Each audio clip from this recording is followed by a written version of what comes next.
Welcome, welcome. Becky, how are you? I'm really excited. You know, one of the great hallmarks of having your own podcast is that your worldview just gets expanded and you find these incredible people who are out in the world pushing the envelope, challenging us in the most wholesome and humane ways and sharpening us. And we have got one of those rare jewels on the show today, and I'm just so excited that she is here. Me too. And it's also, as much as your world's expanded, it's like we realize also how small the world is too, right? Because you have to mention this, Becky. I mean, I got a text maybe 2 months ago from my cousin who lives, a state away, and it's like, oh my gosh, how do you know Julie? And she is amazing, and she is so wonderful, and you should totally talk to her. And we were already in the social world with her, watching her genius kind of play out. And so, yeah, today is the day, and Julie Ordoñez is on our show today, and she is going to bring the hype and the courage to everyone who is feeling trepidatious about asking for gifts.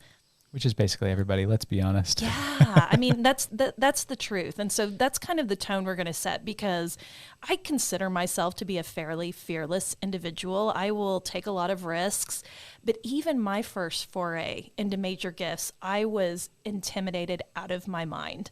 And I understand the mission of impact. I understand how I need to bring that to bear, but it is just a personal and issue inside all of us in our brain, and we get inside of our heads. And so Julie is going to break it down for us. So I want to give a little bit of background on her, and you can see just how accomplished she is.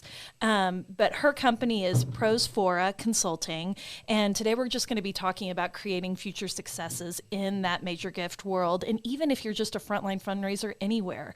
So she is a change agent, a challenger, and a bona fide fundraiser and risk taker. I love the word bona fide. We don't use it well enough. I want to sing when I hear that for some reason. So she's got over a decade of experience in the nonprofit sector. And the thing I love about her is she used to be a one-person development shop. She was a major gifts officer, but she was a top 1% performer at the United Way of Greater Los Angeles. And also as a director of development in an anti-poverty organization in Los Angeles. So since then, she's just helped her clients raise millions of dollars from individuals as a coach and as a consultant, and she is on a mission, folks, to equip ambitious nonprofit leaders with the courage to ask for more. Julie, how the heck are you? Welcome to our show. Hi, I am so excited. I might just jump right through the roof in my apartment. Thank you so much for that really kind intro, and I'm so happy to be here with you both. Well, it was easy. It's easy to give a kind intro to kind people, especially when your reputation precedes you. So I'm really curious in your journey, because you're from Texas, from Houston, but you're in Los Angeles. Tell us how you kind of made the leap across country and how you fell into this nonprofit world.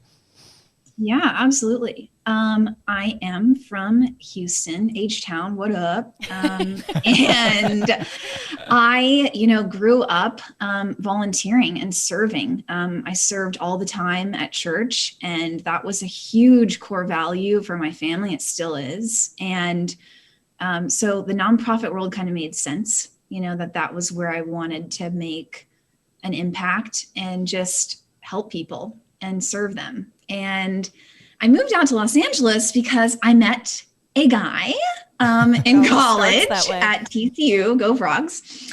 And he had a dream to work in television and film. And so he moved out from Fort Worth to Los Angeles. We did a year-long distance. We did it. And then, I visited LA and I was like, oh, I hate it here. I'm never living here. And we broke up for a week because we just couldn't stay apart. We were in love.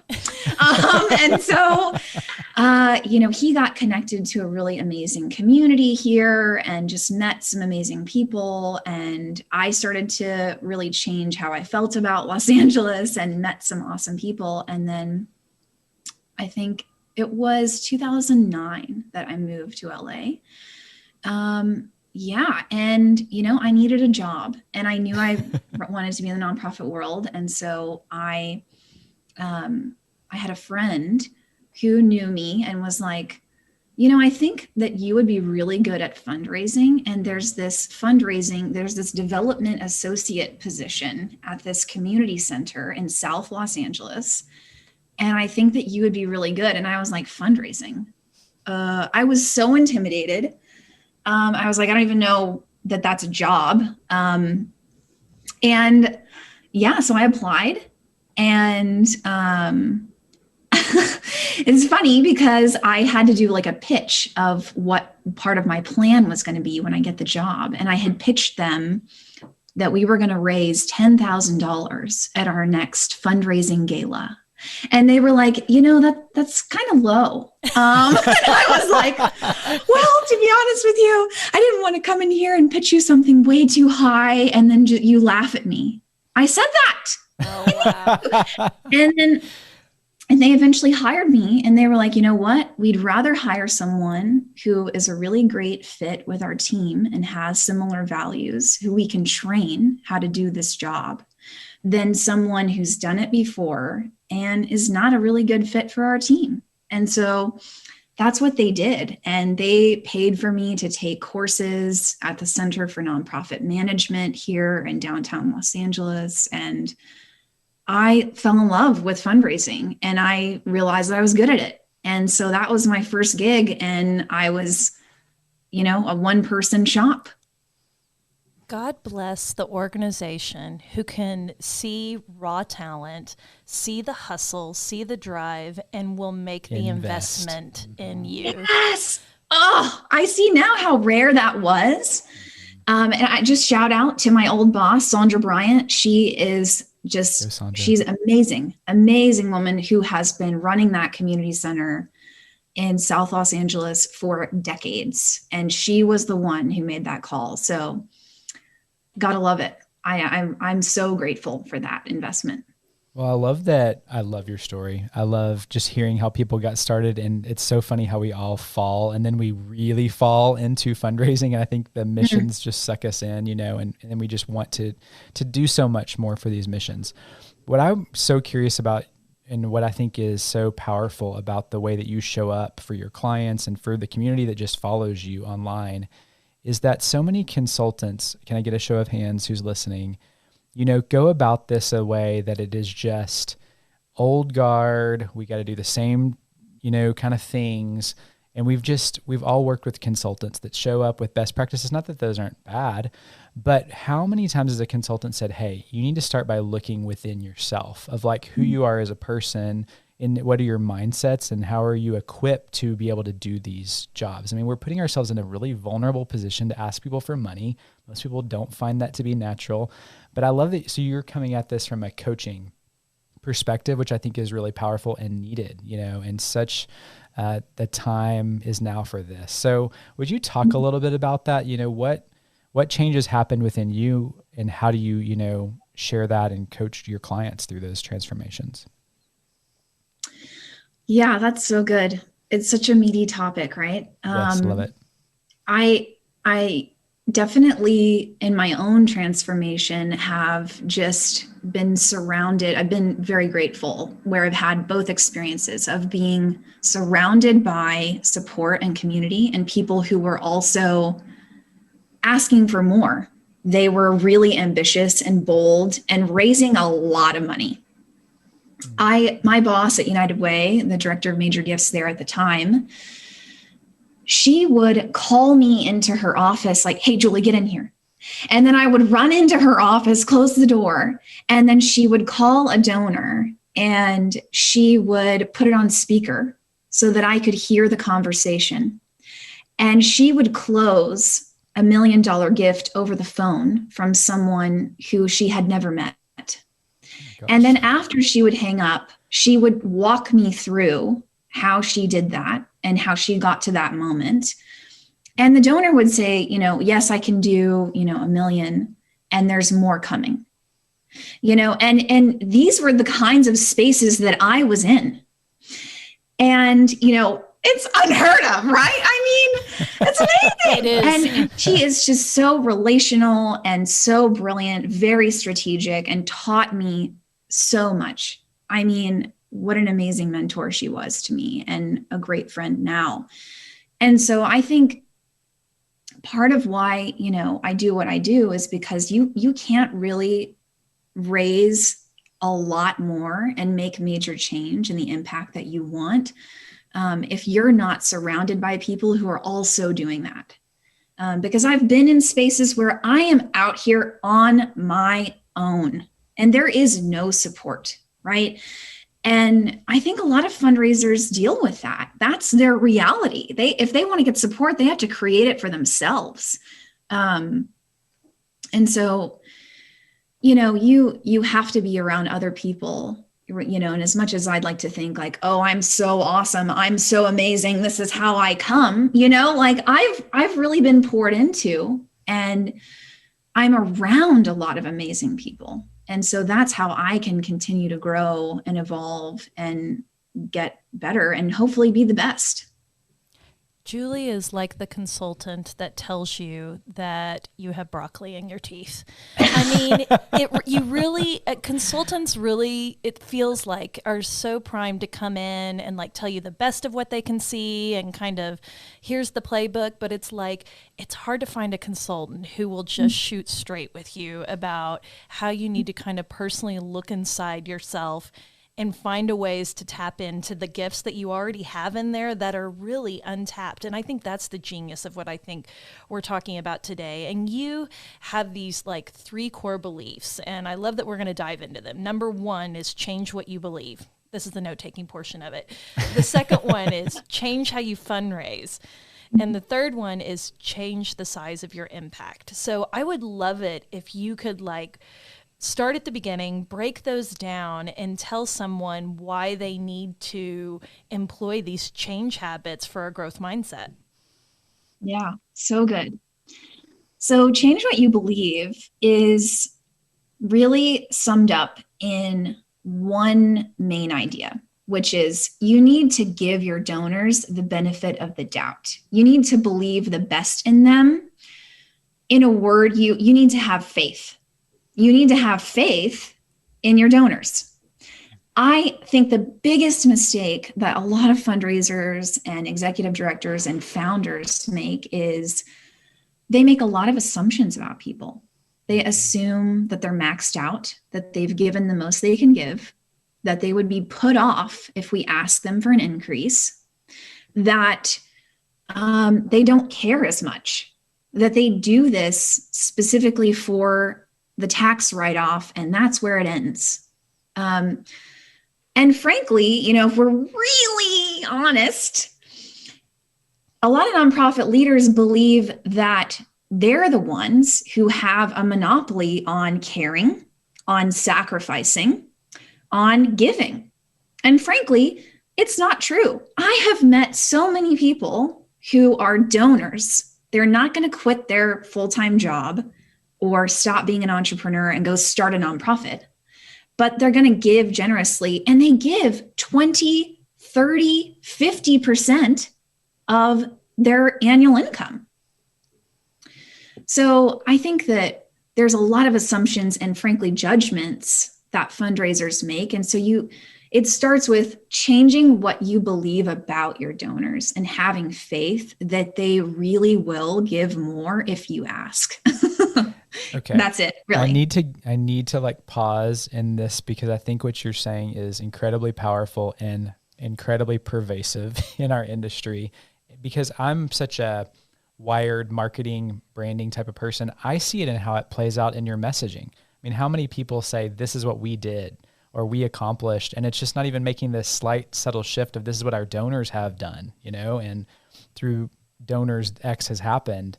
And I think that comes out because it's probably at some further, level. John, and say it's what we've done together, right? That's and so I talk a lot about how individual giving and major gifts is really mission-rooted friendship, that you're really building relationships with people.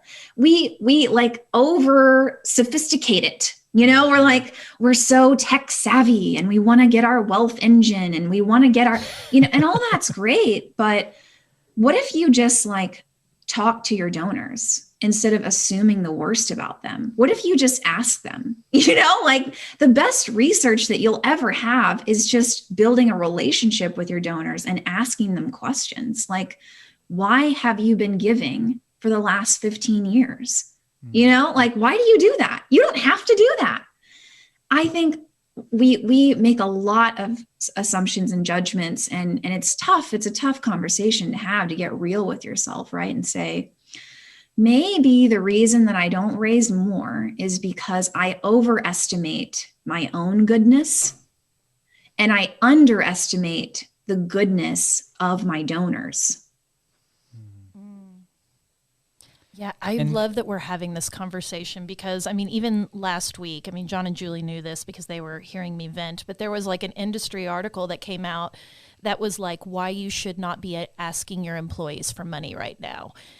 And that that company will remain nameless, but you know, that just went all over me because you're automatically taking the power of philanthropy, of being a change agent, of pouring yourself into your mission. You're taking that away from someone. Why would we not give them the chance and the power to say no? Why would we automatically think we know what's best for them? And so I do appreciate this mind shift that's really about maybe our own fears about what will happen and what we think are going to happen. Yeah. We're writing this narrative that may not even be an accurate narrative in our head before we actually pull the trigger. That's right.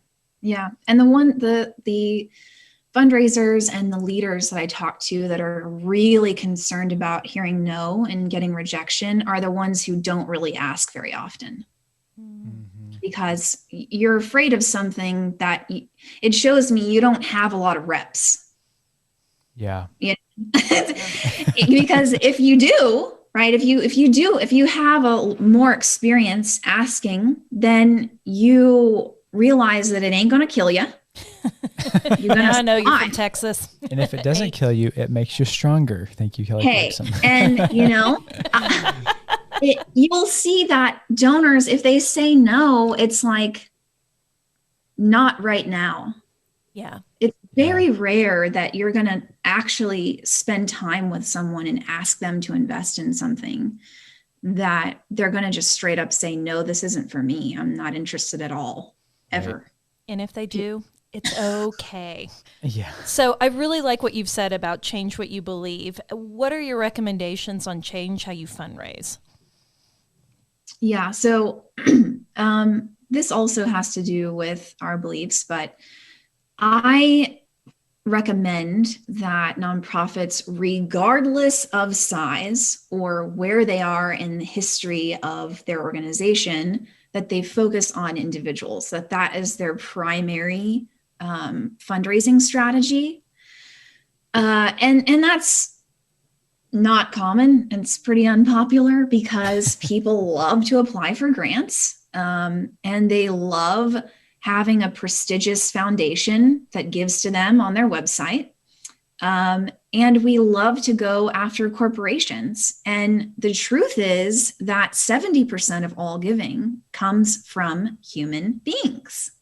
So that's $300 billion a year that's on the table in the US alone. And then foundations, although they have massive endowments, right? They have these billions of dollars. They don't give like individuals give. So just because you have the wealth to give doesn't mean you're going to part with it, right? And so foundation giving only is 17% of all the giving that's done in the US compared to 70% from people. So, and then corporations, even less than that, it's 5%.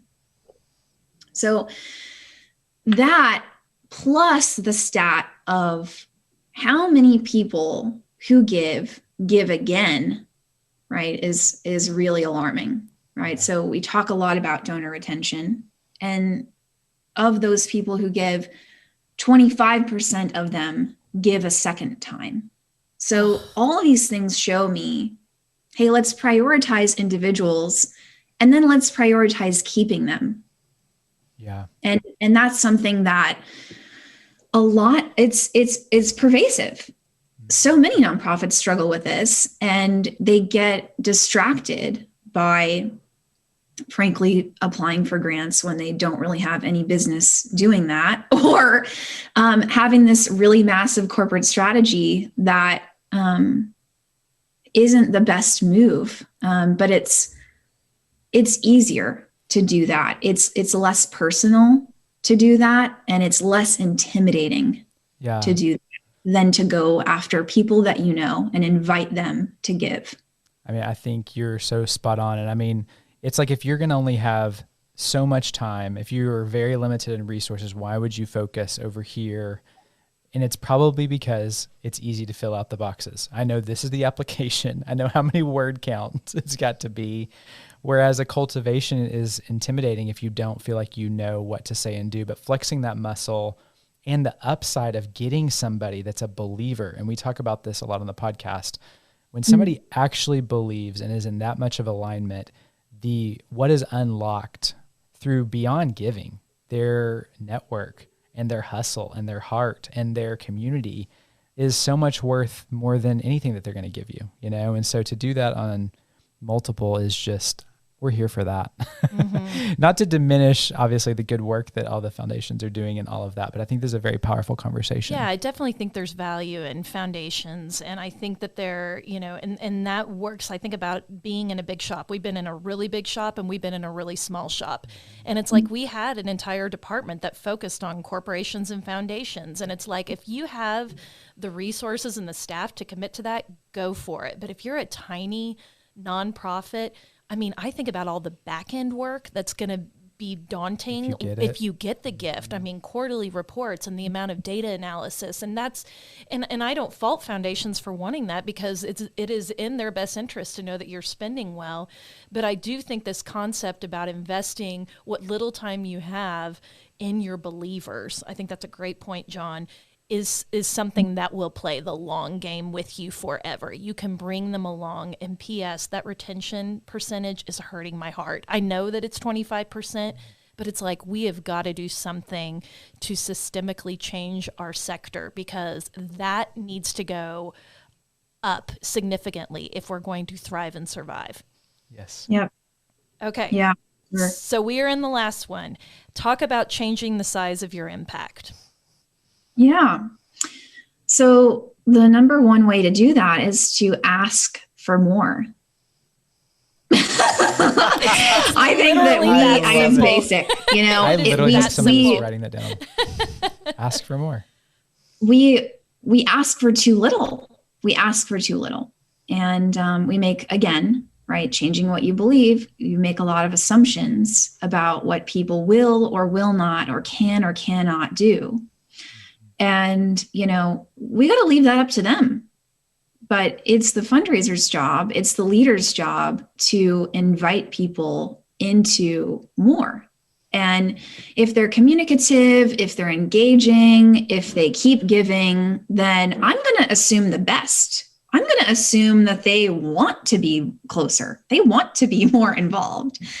I'm not going to assume that if I ask them for more, that they're going to be put off. What evidence do I even have that that's the case if they have a history of giving? So it's almost like we're looking for reasons to not raise more money while trying to desperately raise more money and make payroll and work inordinate amount of hours and burn ourselves out and have staff turnover and all of the things that come as a result of not asking for more. That's powerful. Yep.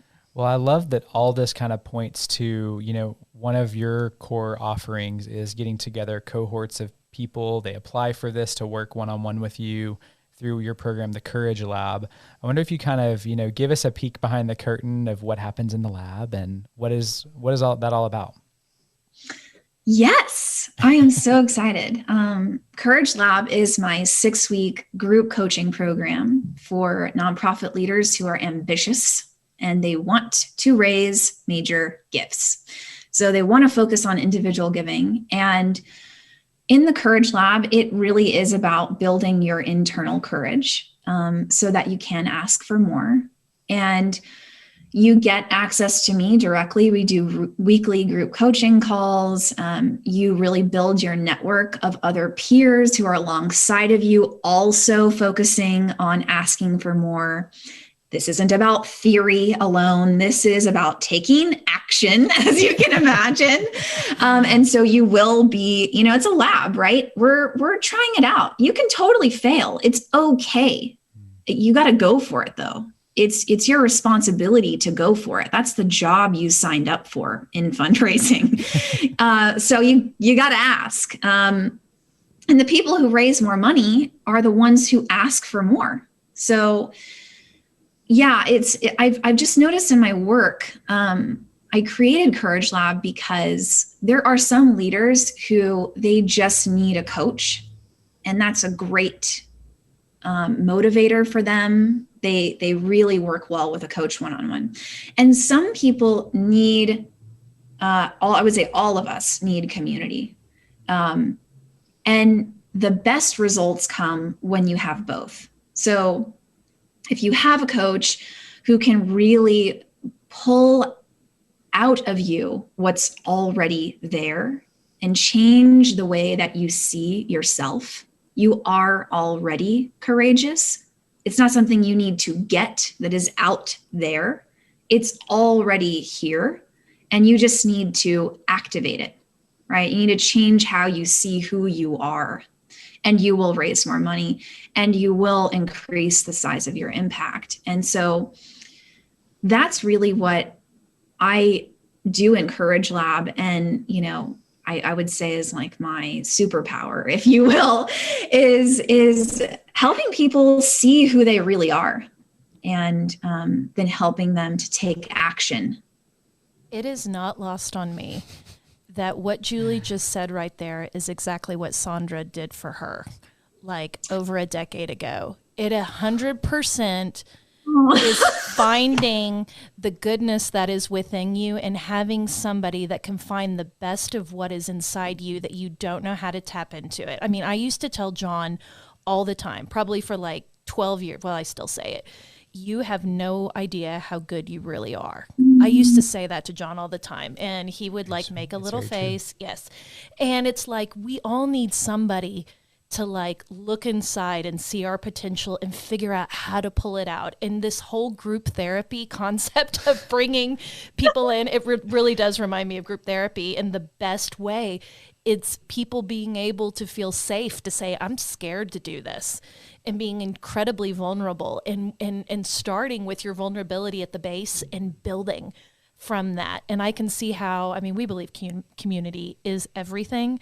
And so I can see how if you can figure out how to tap into it and get a Julie or some kind of a coach to pull this out of you, oh my gosh, how enriching would your world become? How much more bold would you feel like you could step out on the precipice and do more? Because that's like a muscle.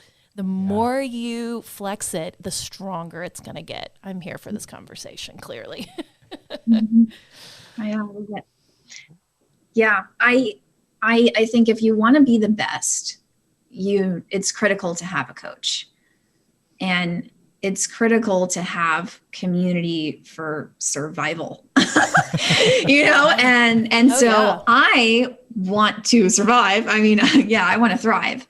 I also want to be the best. And in my lifetime, I want to raise billions of dollars through my own personal fundraising and through helping my clients. And I know that is maybe crazy to say, but I have met women who at the end of their career have raised over $1 billion. And so that was how I even got the idea, like, oh, wow, that's possible. So I want to top that.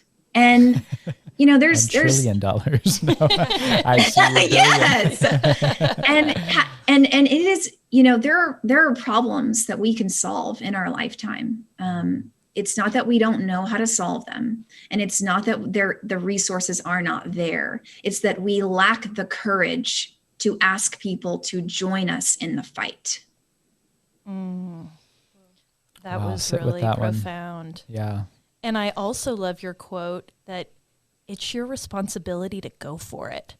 I mean, has anybody ever told you that? No one's ever told me that, but we need to just go for it. Yeah. Right? Take the risk your mission deserves. I mean, I love the Dell Foundation. That's one of their values that I keep quoting. I hope I'm quoting it correctly, but it's so good. And it takes the fear out when you realize that's what you're fighting for. I mean, you're fighting to end cancer. That's worth the fear. That's worth the risk. Like, move it out of yourself, my gosh. Yeah. I mean, I have to believe, Julie, that you've had access to all of these nonprofits in your work. Can you lift up a story that resonates and has stayed with you about a powerful moment of philanthropy? Oh, yeah. I have so many, so this is hard to think about. We have all afternoon. But I'm going to pick one because it kind of has to do with changing what you believe. Okay. So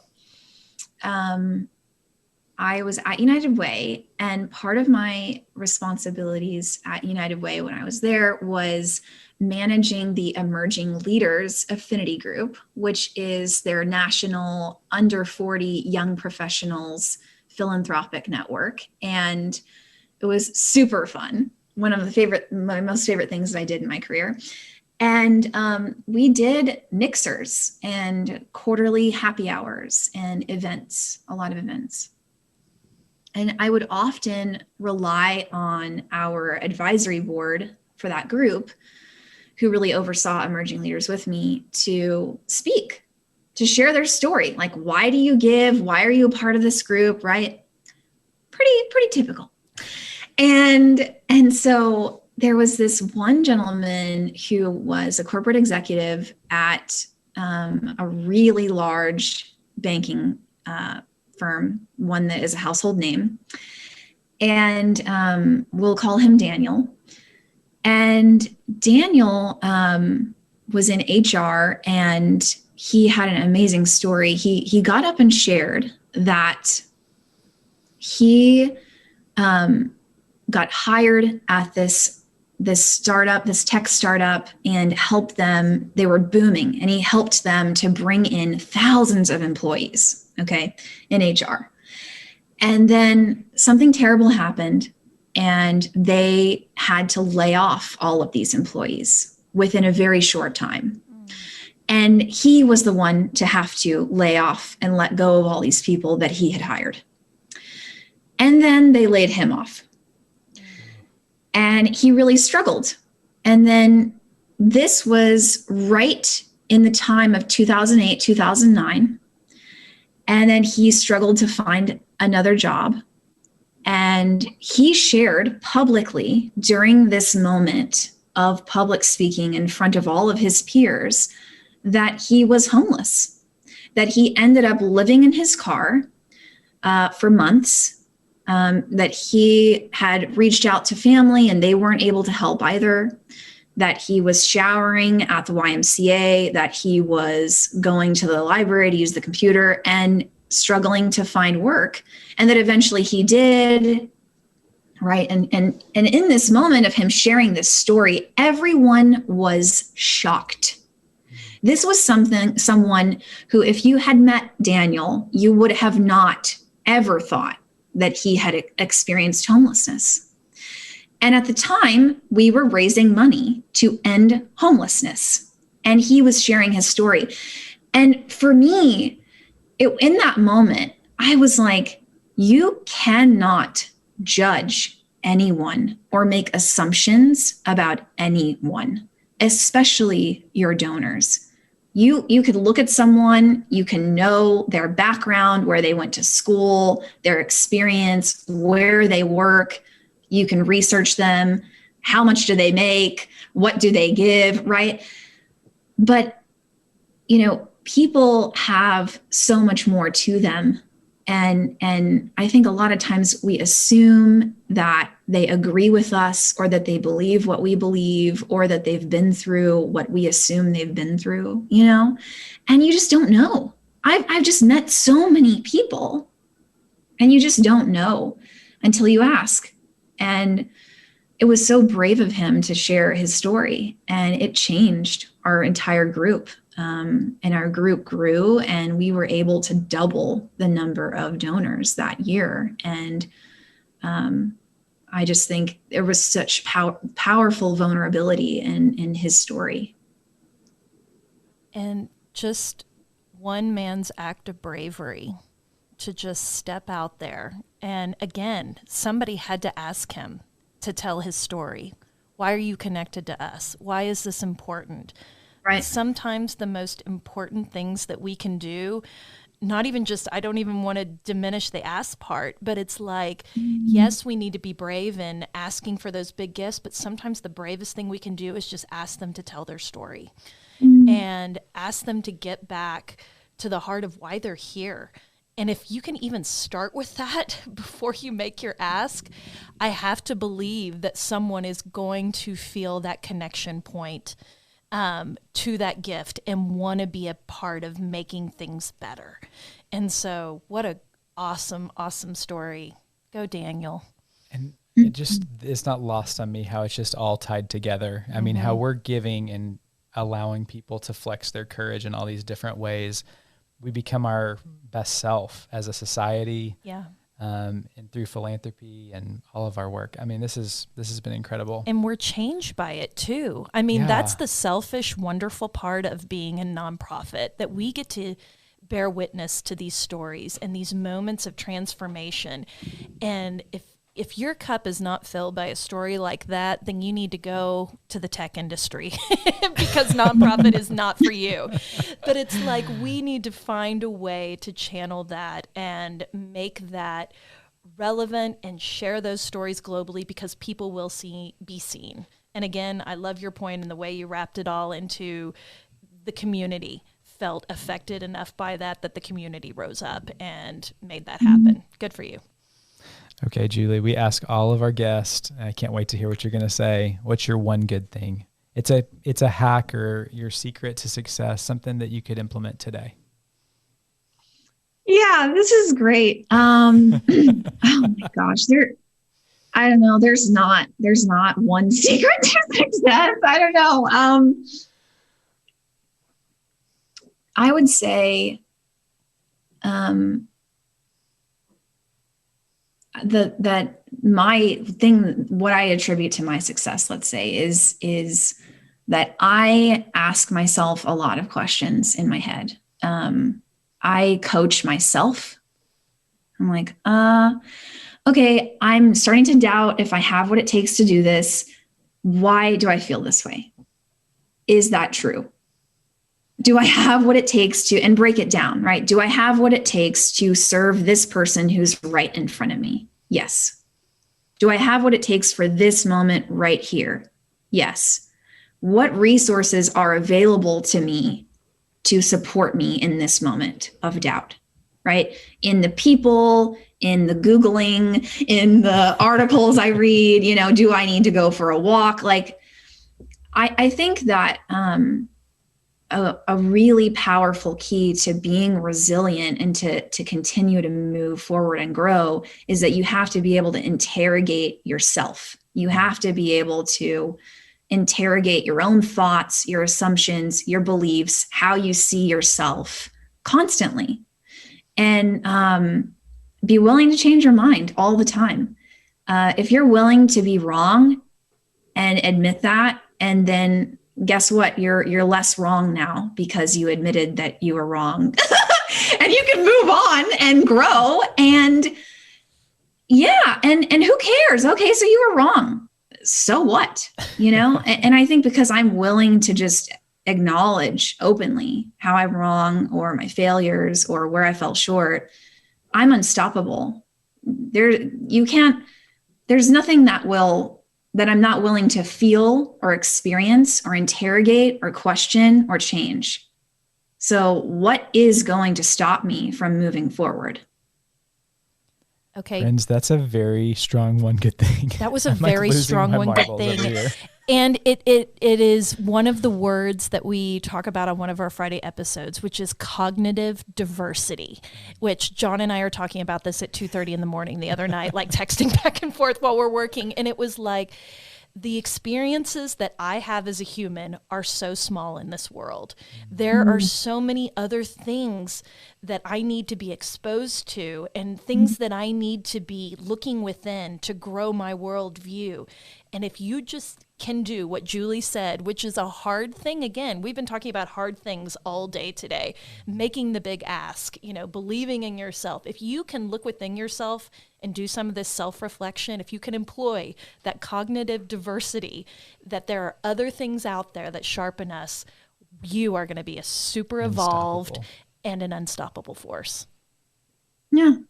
Pause. Okay. Cup filled. Cup filled. So now that you have inspired all of us and now we're all doing a lot of self-reflection, at least I am inside my own brain. Yes. How can people connect with Julie? How can you have a great Courage Lab cohort that'll be launching somewhere down the pike pretty soon. How can people sign up and get on the waiting list for that? And where are you on social? Yeah. I would love for you to apply for Courage Lab. We have a lot of fun and we change ourselves and change the world. You can find me on Instagram, Julie M. Ordoñez. And then you can also just go onto my website, julieordoñez.com. I'm also on LinkedIn if you want to connect there. I love LinkedIn. You do too. Yeah, it's so I feel like it used to be dorky, but it's not dorky anymore. It's smart. It's smart. It is smart. It is so everyone listening to this should be on LinkedIn. And if you're not, what are you doing? Do it. That could be also your one good thing today. Go get a LinkedIn account. Get the courage to join LinkedIn. And I love that you just said your last name out there, which just tells me that I botched it in the intro. So I'm sorry for mispronouncing it. And also go find Julie on Instagram because she puts out some really great thought-provoking content. We follow her and we think she's awesome too. So another little plug for you. Julie, this has been amazing. Thank you so much for sharing and for just showing up. Yep. You're awesome. And we're here for everything that you're putting out into the world. Thank you. Thank you so much for having me come on. I'm so grateful.